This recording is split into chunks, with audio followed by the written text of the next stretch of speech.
Hello. Okay, ngayon po ay ano ba? Second Sunday na ba ng September 3rd? Ano ho? So nasa kalagitnaan na tayo ng September. Pero ang bala ko kasi sa message natin, tatapusin lang yung mga topics about relationship. And then pagdating ng October, November, magkakaroon tayo ng topic na Great Harvest. Ito yung last trimester ng taon na kung saan I encourage you to invite yung mga unbeliever, mga wala pa kay Lord, para invite siya sa church. So ngayon po ang topic natin, siguro ito, alam nyo na ito Minsan iniisip natin, ano ba ang isang technique para ang isang relasyon ko ay mapaganda? O kaya, ano ba ang isang batas o rule para ako ay hindi na makapanakit ng kapwa at para ako ay makagawa palagi ng mabuti sa kapwa? Actually, itong i-share ko sa inyo, yung golden rule, malamang na-encounter nyo na to noong nag-aaral kayo. The first time that I encountered this golden rule, siguro grade 2 ako sa Santa Cecilia, pero last time na napag-aralan ko to sa school, nung college na ako, ethics tsaka philosophy yung subject namin, natakal din namin, Pero pagka binalikan mo yung golden rule, according to Christ, yung version ni Jesus Christ, kakaiba. Mas maganda siya doon sa secular golden rule na naisip ng mga philosophers, ng mga moralists, tsaka nung mga matatalinong tao nung araw. Ngayon ito yung topic natin ngayon, ito yung title natin, Rule that strengthen any relationship. Makinig po kayo, Noong unang panahon, sa isang community, nagkaroon ng gulo. May nakawan, may patayan, merong kaguluhan, may agawan ng property. May bullying, merong bashing na, merong criticisms na nung araw. So anong nangyari? Sabi ng mga leaders ng community, yung mga elders, yung mga teachers, mukhang pasama na ng pasama yung ating community.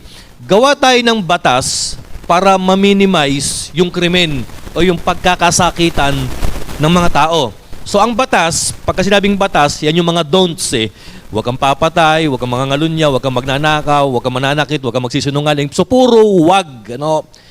Pero ang problema, bagamat nabawasan yung pangit na nangyayari about the relationship of men with each other, meron pa rin krimen So ang ginawa nila, ngayon para mas ma-simplified itong batas na ito, itong mga puro wag na ito, nag-formulate sila ng tinatawag na dalawang o isang sentence lang na batas para i-summarize yung batas na ginawa nila na sandamakmak. Alam niyo po kung ano yung naisip nila? Ito yung golden rule.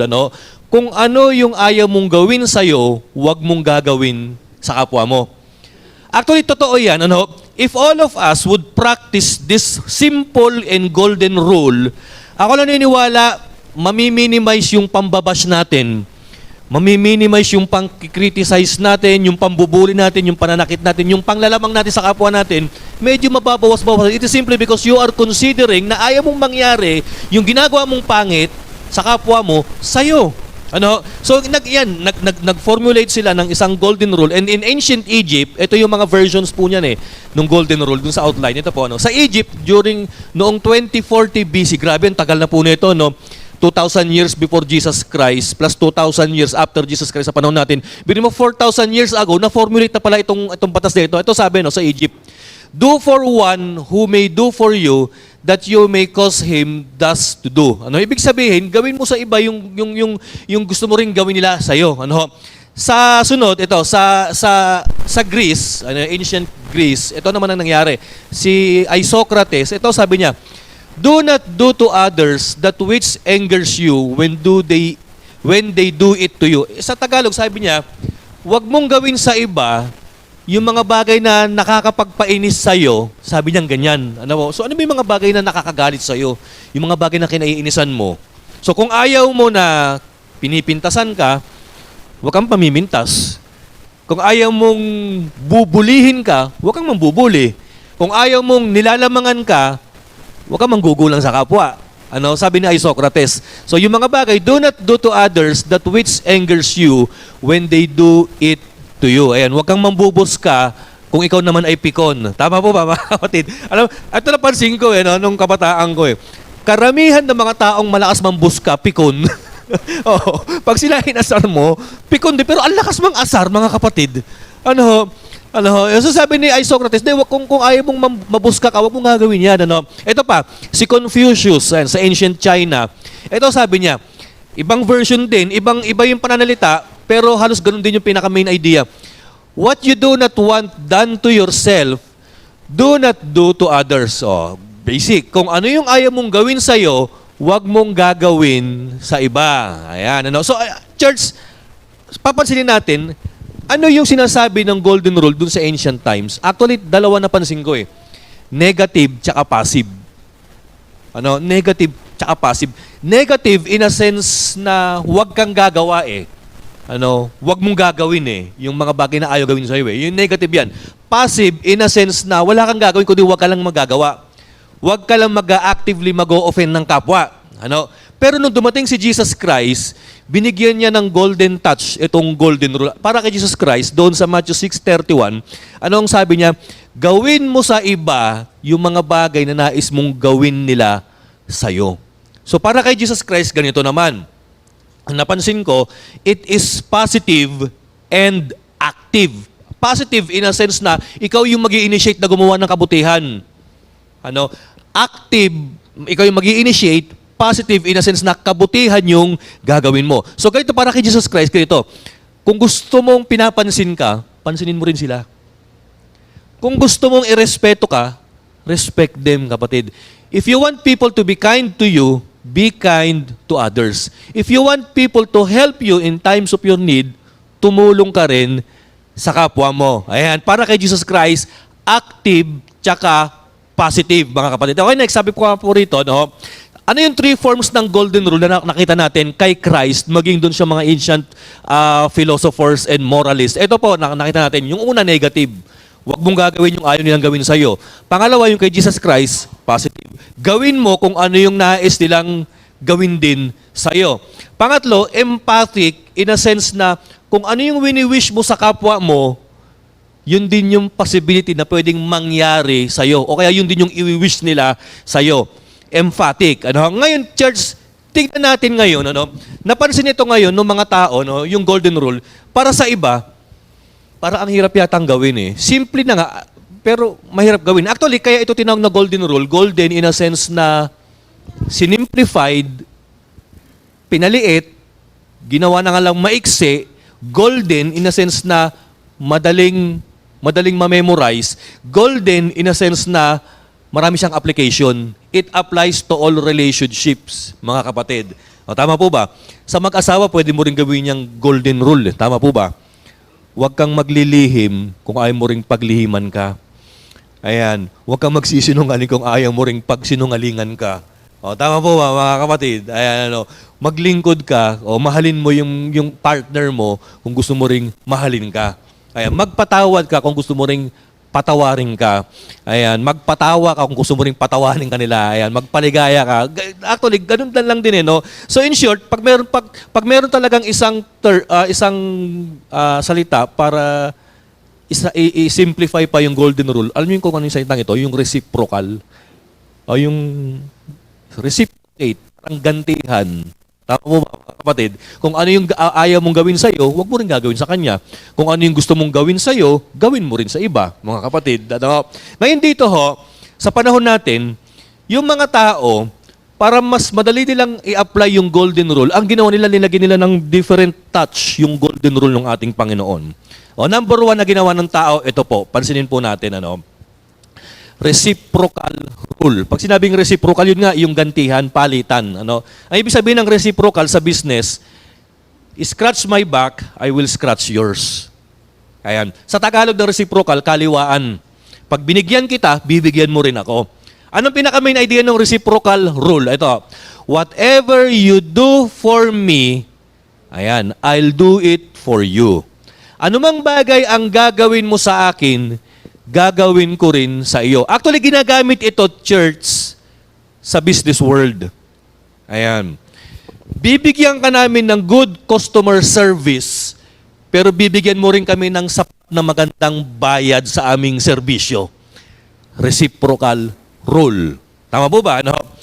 bibigyan kita ng mataas na presyo ng item na bibilhin ko sa'yo, pero kailangan yung item na ibibigay mo sa amin, kailangan quality rin. Reciprocal rule. Tama po ba, mga kapatid? Ano?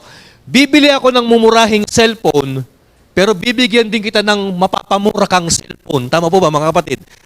Tawag po dyan, reciprocal rule. Ano? So kung, para ano in every action na gagawin mo, merong equal response na gagawin sa'yo yung kapwa mo. Ano pa nakalagay dito? Another explanation. Ito po ang sabi ko. Reciprocal rule is based on selfishness and not on service. Kaya the problem is this. It can degenerate, pwedeng maging malala itong pagka ito palagi ang mindset mo, reciprocal rule. It can degenerate into waiting for other person to make the first move before we reciprocate. Ano ibig sabihin? Ang pinakaunang appeal ng reciprocal rule, ito po, pagiging makasarili. Alam niyo ba kung bakit? Paano ko nasabing pagiging makasarili? Ito gusto ko ng katahimikan. Hindi ako mag-iingay, hindi ako magbibidyo okay tuwing madaling araw. Yung mga tipong alauna hanggang alas 3 ng madaling araw may nagbibidyo okay pa. Ayan. Kaya lang ang problema, nananahimik na nga ako, pero yung kapitbahay ko, nag-iingay pa rin alas 4 na ng madaling araw, hindi pa tapos ang kantahan. Ang iisipin ng mga tao na mahilig sa reciprocal rule, parang lugi naman yata ako. Kasi ginawa ko na yung part ko, pero sila, inaabuso naman ako. So kung sila mismo hindi ginagawa, hindi ko na rin gagawin itong rule. Ano na nangyari? Nagsabay na lang kayong mag-ingay tuwing madaling araw, mga kapatid. Ang problema ng reciprocal rule, ito selfishness ang appeal niya, hindi sa service, hindi sa ikagaganda ng kapwa mo kundi sa ikakaganda ng sarili mo. Yan ibig sabihin ng reciprocal rule. Nakasentro sa sarili natin at hindi doon sa kapakanan ng kapwa natin. Na kaya tayo gumagawa ng mabuti, kaya hindi tayo gumagawa ng masama, it is simply because pointed sa ating sarili. Kaya hindi ako nananakit, kaya hindi ako gumagawa ng masama sa kapwa ko kasi sarili ko ayaw ko rin gawin sa akin, ayaw ko makarma ako Kaya ako gumagawa sa iba, kaya ako tumutulong kasi gusto ko tulungan din ako Nakita niyo ang appeal niya? It's all about selfishness, mga kapatid. Kaya lang ang problema ito, nag-aantay ka kung sino yung mauna. Di ba? Kung kunyari, nakita kayo sa mall, hindi kayo nagpapansinan, papansinin ko sana si pare, kaya lang, hindi rin niya ako pinapansin Yung isa, ganun din ang mindset. Papansinin ko sana si pare, kaya lang, suplado rin hindi rin namamansin Ano nangyayari sa reciprocal rule? Magpatigasan kayo. Pero ang problema minsan si kumpare hindi nagpansinan, ikuwento pa. Alam mo si kumpare hindi siya namamansin. Actually mali yung kwento Hindi kayo nagpapansin, hindi siya namamansin. Tama po ba, mga kapatid? Pero listen to this, what if kung isa doon sa kumpare pumansin, siguro naman yung isang kumpare mamamansin naman din. Tama po ba, mga kapatid? Diyan papasok yung reciprocal rule. Pagka ginawan mo ko ng kabutihan, ibabalik ko sa iyo. Tama po ba, mga kapatid? Pag nginitian mo ko, syempre ngingitian ka rin Tama po ba? Kagaya ko, na meron akong nginitian kabataan, hindi siya ko taga-church, kakilala ko lang. Nginitian ko. Ang problema, nung nginitian ko siya, lumingon. Parang sinasabi niya, iba yata yung nginitian mo sa likuran ko. Nung paglingon niya, wala naman palang tao, napangiti na rin. Ang tawag dyan, mga kapatid, reciprocal rule. Ang problema natin kapag dito tayo na fix, mga kapatid, palagi tayo nag-i-expect ng magandang ganti sa gagawin nating kabutihan. Tama po ba? You always expect good things, kindness from those people na ginawan mo ng kindness din, mga kapatid. Ang problema, nag-generate ito, mga kapatid, nagpapakiramdaman tayo. So, hindi pala maganda na pairalin at lagyan ng version, reciprocal rule, yung golden rule ng ating Panginoon.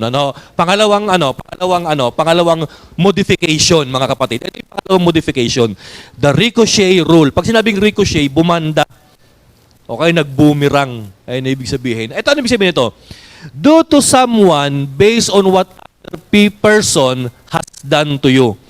Ito, mainly, ginagamit ito sa pamilya. Nangyayari ito sa family Kung ano yung kinagisnan mong mga values nung ikay bata pa, Nung nagkaroon ka na ng sariling family mo, ito rin yung i-implement mo at ipapractice mo sa sarili mong pamilya. Tama po ba mga kapatid? Kunyari, lumaki ka sa environment na kung saan yung magulang mo tsaka nanay, yung nanay at tatay mo palagi nagbo-boxing 12 rounds per day mga kapatid. Ano ho? Yun yung nakita mong yun yung nakita mong kultura, tradisyon ng pamilya niyo eh. Ang nangyayari, tendency, pag nag-asawa ka na, ito nahahamunin mo ng sparring, yung partner mo, 12 rounds per day din mga kapatid. Kasi yun yung nakalakahan mo, yung tawag dyan, ricochet, bumabalik, bumabanda, mga kapatid. Ito yung kwento ko na hindi ko makalimutan nung grade 2 ako eh, nung pinag-aralan namin tong Golden Rule eh. Merong isang tatay, yung lolo, yung tatay niya, matanda na, merong sakit na Parkinson, yung nanginginig yung kamay tapos nabibitawan yung mga gamit. Kada na lang kumakain sila, nakakabasag ng pinggan yung matanda. Di syempre, yung anak, yung tatay, galit na galit. Nakakailang pinggan ka na taya. Alam mo ginawa ng tatay? Kumuha ng nyug, pinakinis yung bao, at yun yung ginawa niyang pinggan ng kanyang tatay. Di syempre, pag nabibitawan yung bao, hindi naman nababasag. O kaya kung mabasag man lang, at least bao lang, hindi pinggan na mamahalin. So di yun yung ginawa niyang pinggan nung senior citizen na may sakit.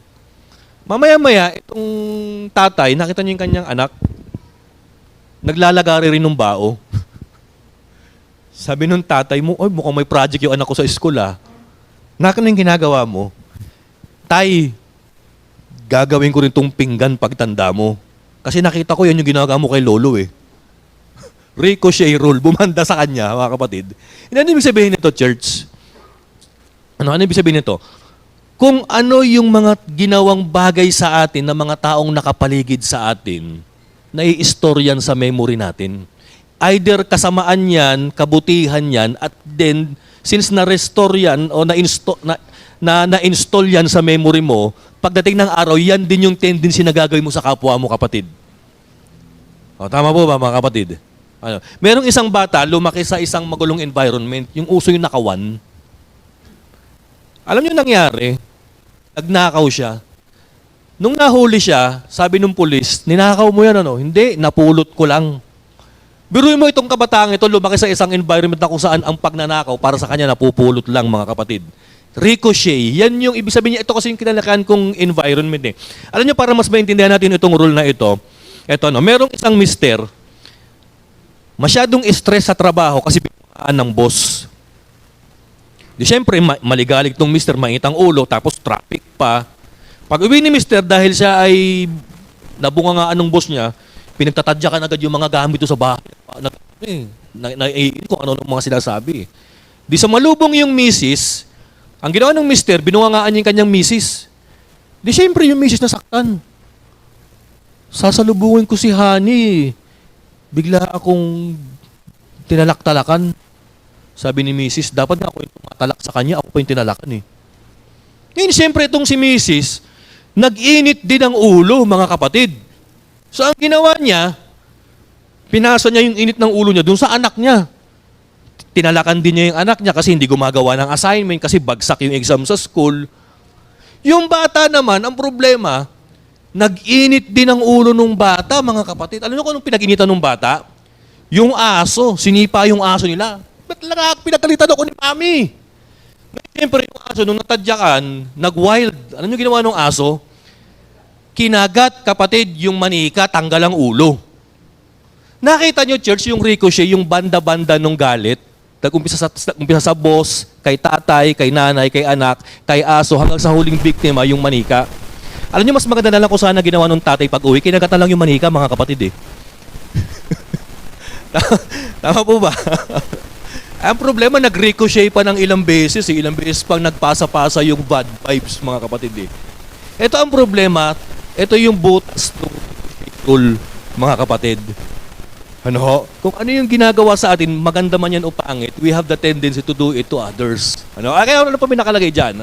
Ayan, ito pa yung ibang yung ibang paraphrase niya, The way I've been treated on other relationship controls or influences the way I treat you in our relationship. O di ba, kunyari, meron tayong mga bad experience from our past relationship. O kunyari, nakailang beses na tayong nabudol sa mga transaksyong ginawa natin. O di ba? Eh siyempre sa susunod, mag-iingat ka na. Lahat na ng mga tao, kahit honest yan, na makakatransact mo, tamang hinala ka nang iisipin mo, mambubudol yan, mambubudol yan. Kasi nabudol ka na ilang beses eh. Tama po mga kapatid. Kaya kung minsan may nababaitaan ako sa online selling, nasisira ang transaction eh. Kasi anong sasabihin? Padala mo muna sa GCash. Hindi, padala mo muna sa Lalamove. GCash muna, hindi Lalamove muna. Ano ba makukuno? Sige, sabay tayo. Kaya ganun, may mga deal na hindi natutuloy mga kapatid eh. Kasi both si seller tsaka si buyer, pareho silang duda mga kapatid. It is simply because of their past experiences. So ito ibig sabihin, the way I've been treated on other relationships controls the way I treat you in our relationship. So in short, ano ibig sabihin nito? Hindi rin pala maganda yung kung paiiralin mo yung ricochet rule sa golden rule. Tama po ba? Kasi nakabase yung gagawin mo sa kapwa mo doon sa na-experience mo sa dating relationships mo, mga kapatid. Okay sana kung maganda yung na-experience mo in your past relationships, mga kapatid. Pero ako naniniwala, kung talaga maganda ang relationship mo sa isang relasyon, hindi magiging past yan, magtutuloy-tuloy hanggang present yan. Tama po ba, mga kapatid? So kung ano yung pangit na nakuha mo sa maling relasyon mo, yun din ang i-implement mo sa bagong karelasyon mo ngayon. Hindi rin pala maganda. Ito naman yung sunod, mga kapatid. Sunod na modified, Ito pa ang sabi, this rule invades and influences marriages. Yan, nabanggit ko na rin kanina yan. Ito yung third, yung hidden motive rule. Ano ibig sabihin ng hidden motive rule? Ano ibig sabihin ito? I act like I'm doing it for you, but it's really to get what I want. Ano ibig sabihin nito? Kaya ako nagpapakabait sa'yo kasi meron akong hihinging pabor sa'yo. Example nito, may nag-chat sa'yo, Mars, kamusta na? Alam mo na ibig sabihin yan, mga kapatid. Ang kasunod na planet na Mars, planet pa utang, mga kapatid. Tama ba? Ganyan yan, mga kapatid.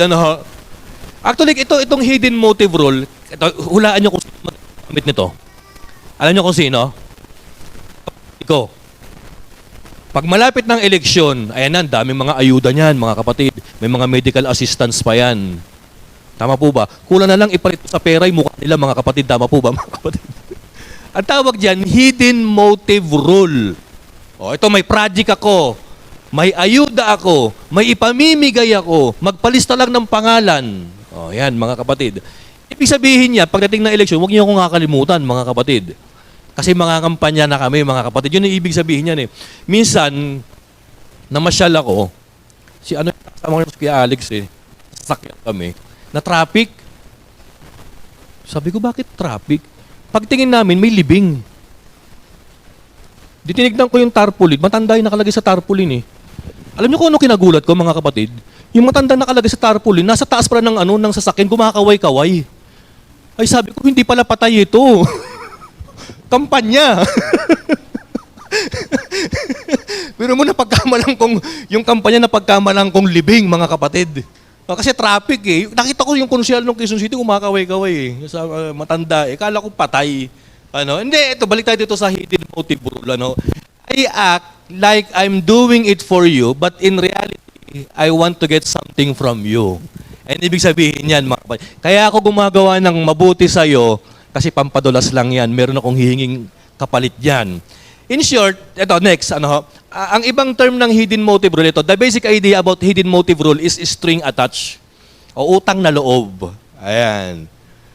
So kung kumbaga ito, meron akong ininvest na kabutihan sa'yo, meron akong mga bagay na ibinigay sa'yo na walang bayad, pero ngayon, pagkakailangan ko na, may singilan time. Ayan, bigyan mo na ako. Ako naman ang tulungan mo. Ayan, yung anak ko dyan magaling eh.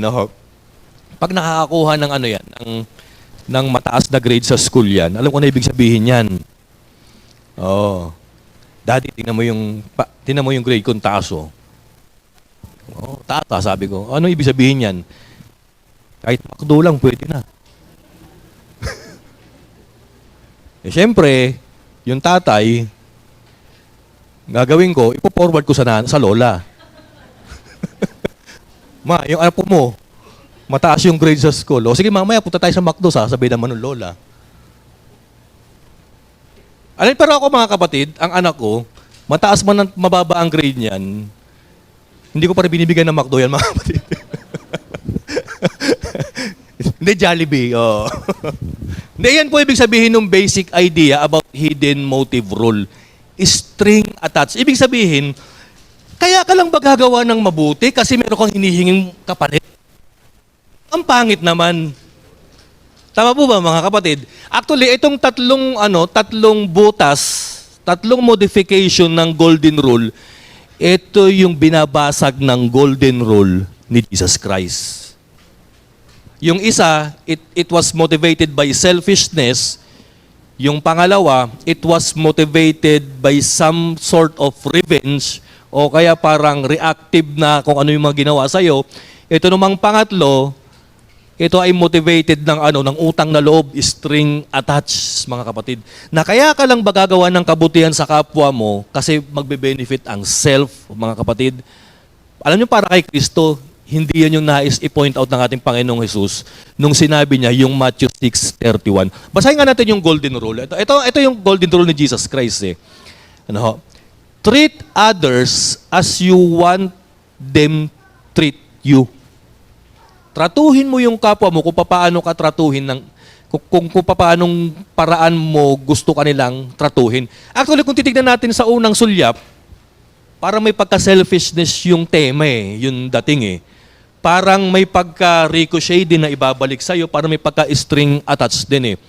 Pero if we will read yung Luke 6:31, nung whole context niya, iba yung makikita natin, kapatid. Basahin natin basahin natin yung buong verse. Matthew 6:27 hanggang sa mga following verse. Ito po yung sabi. But I tell you, who hear me, love your enemies, do good to those who hate you. Hindi normal yung sinabi ng Panginoon. Tama po ba? Mamahalin mo ba yung kaaway mo? Di ba dapat, anong sabi? Mata sa mata, ipin sa ipin. Pero sabi ng Panginoon, love your enemies. Ano pa sabi niya? Do good to those who hate you. Gawan mo ng mabuti kung sino yung gumagawa ng kasamaan sa'yo. Parang hindi ata rin okay to, Lord Hindi okay Pero alam nyo, ito yung nais na ibago sa ating Panginoon eh. Yung kakaiba. Sa verse 28, bless those who you. Abay, pagpalain mo pa yung mga taong nantratrastok nagmumura sa'yo. At ipanalangin mo yung mga taong hindi maganda yung trato sa'yo. Sa verse 29, if someone strikes you on one cheek, turn to him the other also. If someone takes your cloak, do not stop him from taking your tunic. Ano ibig sabihin nito? Pag sinampal ka rito, iharap mo pa raw yung isa. Actually, hindi ho literal yan, mga kapatid. Ang ibig sabihin dito na ating Panginoong Jesus, pagka ginawan ka ng masama, hayaan mo lang, let yourself be vulnerable and exposed. Kung sasaktan ka nila, it's not your shame. It is their shame. Ayan, Parang ine-expose mo pa yung sarili mo na, sige, kung ginawan ka ng masama, sige ba, gawin niyo pa ng masama. Pag sinaktan mo pa ako, kahit na ginawan mo na ako ng masama nung una, nakakahiya na ako kayo. Parang yun yung gusto sabihin natin, Panginoon eh. Ito pa sabi niya, pag hiningan ka pa, sige, ibigay mo pa yung hinihingi nila. Do not stop him from taking your tunic.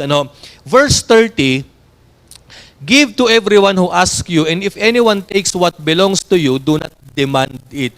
Ibigay mo sa kanila kung ano yung hinihingi nila at kung ano man yung nasa sa iyo, sabi wag mo nang hingin pabalik pa. Ito yung verse 31, yung golden rule. Do to others as you would have them do to you. Ibig sabihin, church, ang context pala ng golden rule, it's not about selfishness. But it's about selflessness. Nakita nyo? Kasi biro mo, love your enemies eh. Parang tinatanggalan mo na ng rights mo eh. Pag hiningan ka, ibigay mo pa. Pag sinampal ka, iharap mo pa yung kabila. Ang catch dito ng golden rule ng ating Panginoon, it is not based on selfishness, but on selflessness, on sacrifice, mga kapatid. Ulitin pa natin sa verse 32, sabi pa niya, if you love those who love you, What credit is that to you? And even sinners love those who love them. Pag minamahal mo lang naman yung mga taong mahal din sa'yo, yung mga taong mahal mo lang sa buhay mo, anong pagkakaiba mo sa taong makasalanan na sila rin ganun din naman, kaya rin naman nilang gawin yun? O ibig sabihin pala, mga kapatid, you have to love the unlovable para magkaroon ka ng edge doon sa sinner, mga kapatid. Kasi even sinners do those things. Tama po ba, mga kapatid? And then in verse 33, and if you do good to those who are good to you, what credit is that to you? Even sinners do that. At kahit na maging mabuti ka pa sa mga taong mabait din sa'yo, anong pinagkaiba mo sa sinner? Pero kung ikaw naging mabuti ka sa taong kahit hindi naging mabuti sa'yo, you are a different person. Nakikita niyo kung paano hinahatak, nile-level up ni Jesus Christ yung kanyang moral and ethical rule, mga kapatid. Nakita niyo ho ito, no? Kung parang ang gusto sabihin nito ng Panginoon, ito yung modern pananiwala ng mga tao, reciprocal, ricochet, o kung ano mang hidden motive yan. Pero ako si Jesus Christ, itinataas niya yung level natin na hindi gumagawa tayo ng kabutihan sa kapwa. It is not because may makukuha tayo o gusto natin gawin din sa atin yon. Hindi. Ang motivation natin, selflessness and sacrificial love, mga kapatid. Ang ganda ng tinuro ni Jesus Christ, no? Talagang namumukod tangi, nangingibabaw sa mga philosophy ng ibang paniniwala. Tama po ba? No? Okay, dito na ho tayo magtapos. Back tayo dun sa outline natin. Ano yung mga bagay na pwede nating makuha sa golden rule ng ating Panginoon? Ito po yung number 1. The only way to get your selfish needs met is to be unselfish. Ang tanging paraan lamang para matanggal o makuha natin yung pansariling kagustuhan natin para maging hindi ka makasarili. Di ba kaya mo nga ginagawa yung golden rule? It is simply because you are selfish by nature.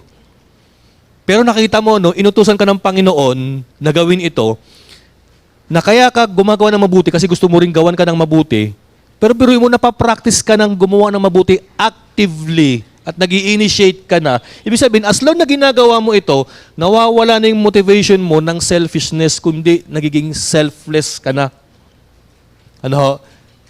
So, tignan nyo, the only way to get your selfish needs met is to be unselfish.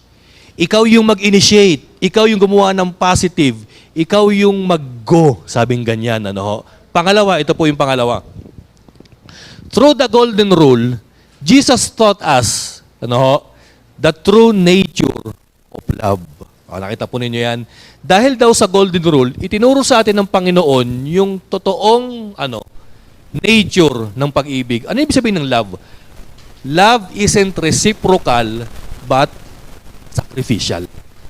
Gumagawa ka ng mabuti, kapatid, hindi para makuha ka rin kabutihan Hindi, gumagawa ka ng mabuti kasi ito yung nais ng Panginoon. Ikaw yung magbibigay. Ikaw yung mauunang gagawa ng mabuti. Ikaw yung magsasacrifice. Love gives itself without waiting for others to give. You see, ikaw yung nag-i-initiate, ikaw yung nauuna, ikaw yung sacrifice. Actually, ang love, hindi nagde-demand. Hindi nagwe-wait yan ng kapalit, ng reciprocal. Walang string attached yan. Ginawa mo yan selflessly, sacrificially, and that is love, mga kapatid. So when Jesus Christ pala taught us the golden rule, ito pala yung context niyan. Selflessness and sacrificial love. Ito po yung pangatlo. Jesus invites us to trust Him for a kind of love you could never make on your own. Minsan ito naisip natin sa golden rule ng ating Panginoon Lord, hindi kaya parang lugi ako nung sinabi mo sa akin na gawin ko sa iba yung mga bagay na nais kong gawin nila sa akin. Hindi kaya parang lugi ako, Lord? Kasi paano kung hindi nila ginawa sa akin o kung hindi nila ibinalik sa akin yung kabutihang ginawa ko? Di ba isipin mo, lugi ako. Pero alam mo, sabi doon sa Luke 6:35, nga sa Luke 6:35? Ito sabi ng Panginoon But love your enemies, do good to them, and lend them without expecting to get any. Bakit nakita nyo? Huwag ka na mag-expect. Then your reward will be great, and you will be sons of the Most High, Because He is kind to the ungrateful and wicked. Anong reward mo pala, kapatid, pagka hindi ka man nagantihan ng kabutihan sa mga bagay na kabutihang dinispense mo? Sino magre-reward sa'yo? Si Lord. O sino gusto mo mag-reward? Yung kapwa mo o si Lord? Si Lord na lang. Tama po ba, mga kapatid? O kunyari, ganito yan eh. Humingi ka ng tulong sa kapwa, nagbigay ka ng tulong sa kapwa mo, tapos wala ka namang hinihinging kapalit, pero alam mo nung bless yung kapwa mo, hindi, tutulong din ako sa'yo. Pero ikaw, punong-puno ka naman ng blessing. Sabihin mo, hindi, Mars, wag na. Itulong mo na lang sa iba. Hindi, tutulungan kita kasi tinulungan mo rin ako dati. Hindi, okay lang yan. Kasi may mas malaki na ako reward. Kanino? Kay Lord. O di ba ang ganda nun, mga kapatid, kung gano'n ang ating mindset? Imagine in this, what if kung lahat tayo na practice natin properly yung golden rule ni Christ? Ako ang tingin ko, ang ganda ng society tsaka ng community. Siguro hindi na kailangan ng mga blatter-blatter sa barangay, hindi na kailangan magpabarangay kasi wala na nag-aaway eh. Malamang wala na mga pulis kasi wala nang huling bad yung mga pulis. Malamang wala na mga hearing, mga court hearing. Wala na ho yan, mga kapatid. Kasi lahat naman ng tao maayos na ang buhay, wala na nag-aaway, mga kapatid. Lahat honest, lahat nagtutulungan, wala na gumagawa ng krimen, lahat mabuti. If all citizens of the world would practice properly the golden rule of Jesus Christ. Okay, doon tayo sa pinakahuli. Ayan. Our relationship with others isn't modeled by what we want, but by the example Jesus provides. Kaya mo ginagawa, actually, ang golden rule ni Christ, there are 3 levels kung bakit mo ito ginagawa eh. Yung unang level, kaya mo ito ginagawa, self. Gagawa ko ng kabutihan kasi alam ko, babalik sa akin yung kabutihang ginawa ko. Self. Pero ito ito yung pangalawang motivation mo eh. Pangalawang level eh. Ginagawa ko itong golden rule ni Christ kasi in-example ni Christ nung siya'y nabubuhay dito. Tinuro niya, pinapagawa niya sa akin. That is the reason why I am doing it and why it is the basic principle of my life, yung golden rule. Pero ito yung pangatlo, yung pangatlong level, doon sa panlima, yung next. Ayan. In our relationship, we don't think about how we want to be treated anymore. We look at how God treats His people. Ito din panghuling level ng golden rule. Kaya ko ginagawa ang golden rule kasi kabutihan ang nais ng Panginoon para sa mga tao. So if kabutihan ang nais ng Panginoon sa mga tao, gagawin ko itong golden rule kahit na walang kapalit sa kapwa ko tao. Kaya ko ginagawa itong kabutihan ito sa kapwa ko kasi yan ang nais ng Panginoon at yan ang gustong gawin ng Panginoon sa mga tao bilang anak niya. Gumawa ng mabuti, gumawa ng tama, maging fair, maging honest tayo sa isa't isa. Tama po ba, mga kapatid? So tayo po tumayo right now. Imagine this world. Sabi ko nga kanina, balik tayo. What if in every relationship, ganyan lagi? You are actively loving people, hindi ka nagwi-wait, hindi ka nag-aantay, o kaya positive palagi yung ginagawa mo. Actually, pagka ang isang tao mabuti, dalawa yan eh. Hindi ka na gumagawa ng bawal, ng illegal, gumagawa ka pa ng tama. Iba yung hindi ka lang gumagawa ng mali eh. Kaysa doon sa gumagawa ka ng tama eh. Pagsamahin mo yan, mas gaganda buhay ng bawat tao. Yung bang hindi ka na nga gumagawa ng mali, actively gumagawa ka pa ng tama. Tama po ba, mga kapatid? Alam niyo nung nireview ko ulit ito, yung message na ito, kagabi, nakikita ko si Jesus Christ kakaiba talaga eh. He is the Son of God, full of wisdom, and basically, yung kanyang itinuro, He demonstrated this nung siya'y napako sa cross. Doon niya ipinakita, kapatid, doon niya pinakita yung kanyang itinuturo na nag-sacrifice siya sa bawat kasalanan natin, sa bawat isa sa atin, to the point na ikinamatay niya po ito, mga kapatid. So kung ganyan pala si Jesus Christ, mga kapatid, actually, He is calling us na magtiis, yung bang magtiyaga, kahit na hindi maganda yung ating relationship sa kapwa natin, kahit na kung minsan wala ka namang ginagawang masama, Actually, nakakalungkot ito, nagtataka kayo, no? Wala naman akong ginawa sa taong ito, pero ba't galit na galit sa akin? Ano? Galit na galit, pero bakit ganun? Alam niyo ba kung bakit? Kasi baka yung taong galit sa'yo, baka yan yung environment na kinalakihan niya eh. Na maging galit din siya sa lahat kasi nagalit din sa kanya yung mga tao eh, no? Kung baka parang ipinapasa lang din niya yung bad experience niya sa mga tao, mga kapatid. So ang gagawin mo, kung ikaw ay naka-experience ng pangit sa tao, kailangan matigil yan. So kung galit ka sa akin, actually, kailangan yung galit na yan, matigil na sa akin eh. Hindi ko na ipapasa sa ibang tao. Yan yung ginawa natin, Panginoon.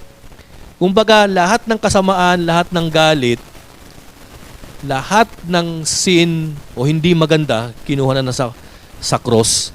Nang sa gayon, all people who would want to believe and follow Jesus matransform at mag-graduate ng kindness, love sa kapwa. Ano? Siguro imagine niyo, church, sabi ko nga kanina, kung lahat tayo, properly natin nasusunod yung golden rule. Wow, ang ganda. Ang ganda ng mundo, tama po ba? So, ngayon natutunan na natin ito, pwede man nating sabihin sa sarili natin ngayon, Lord, itong golden rule na ito, ipapractice ko. Unang-una, sa partner ko, sa family ko, sa mga anak ko. Pag ito na-master ko na, sa inner core ng relationship ko, pwede ko na itong gawin sa iba. Pwede ko na itong i-practice sa kapitbahay ko, sa katrabaho ko, sa community ko. To the point na maipapractice ko na ito sa mga taong hindi ko kakilala. To the point na maipapractice ko na ito, Lord, doon sa mga taong may galit sa akin, sa mga taong pwede ko i-describe as enemies. Tama po ba, mga kapatid? Ano? Siguro kung nagawa natin ito ng tama, wow, ang ganda ng mundo. No? Lahat nagmamahalan. No? Sige po, tayo po yung manalangin. Father, thank you so much, O Lord, for your wisdom. Salamat dahil na-realize namin, Lord, na hindi pala kami gagawa ng mabuti sa kapwa namin para lamang tumigil ang bad vibes. Kundi kaya namin ito gagawin, Father, yung kabutihan. Kasi yan yung ginagawa niyo sa tao, Lord eh. No, yung you want to express your love, your kindness to the people, Panginoon. So kung ano yung nais mong i-express sa katauhan, sa sangkatauhan, I pray, Father, na ito rin yung maging expression, Lord, ng bawat buhay namin. Hindi kami gagawa ng kabutihan kasi meron kaming ini-expect sa kapwa namin. Hindi kami gagawa ng kabutihan para dumami ang kabutihan. Lord, hindi. Kasi yung kabutihan ito talaga yung nasa puso ninyo, yung inner core being ninyo, Panginoon. And Lord, nawa, Panginoon, bilang tao, Lord, na nasasaktan, nagagawa ng kasamaan, na kung minsan may tendency kaming magalit kami, na Lord, ma-practice namin yung ginawa ni Jesus Christ, yung sacrifice, yung forgiveness, yung doing good to others at maging sa aming enemies.